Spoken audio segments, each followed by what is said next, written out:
కాళేశ్వరం విచారణకి కేసీఆర్ హాజరు కావాలని మంత్రి శ్రీధర్ బాబు అన్నారు. తప్పు చేయకుంటే భయం ఎందుకు అని ప్రశ్నించారు. కవిత కొత్త పార్టీ పెడుతుందనే ప్రచారంపై కూడా ఆయన రెస్పాండ్ అయ్యారు. బీఆర్ఎస్ అంతర్గత వ్యవహారంపై మాట్లాడాల్సిన అవసరం లేదన్నారు. అసలు ఆ పార్టీకి బలం లేదని, కాబట్టి పార్టీని ఉంచుకుంటారో కొత్త పార్టీ పెట్టుకుంటారో వాళ్ళిష్టమని అన్నారు శ్రీధర్ బాబు.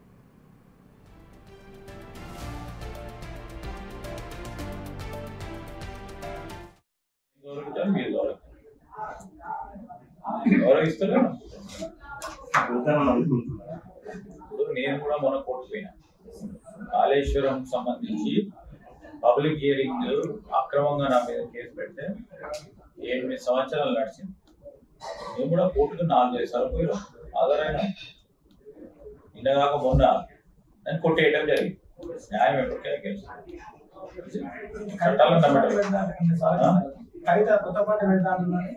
వాళ్ళ పార్టీ వ్యవహారంగా दीवाना के शादी में अब्दुल्ला के शादी में दीवाना అన్నట్టు మొన్న జరిగింది కదా. ఎవడో ప్రెసిడెంట్ కంప్లీట్ ఇచ్చారు మనకి పార్టీ పెడతారా, పార్టీ ఉంచుకుంటారా, పార్టీ పోతుందా, పార్టీ ఉంటుందా, అసలే పార్టీ లేదు.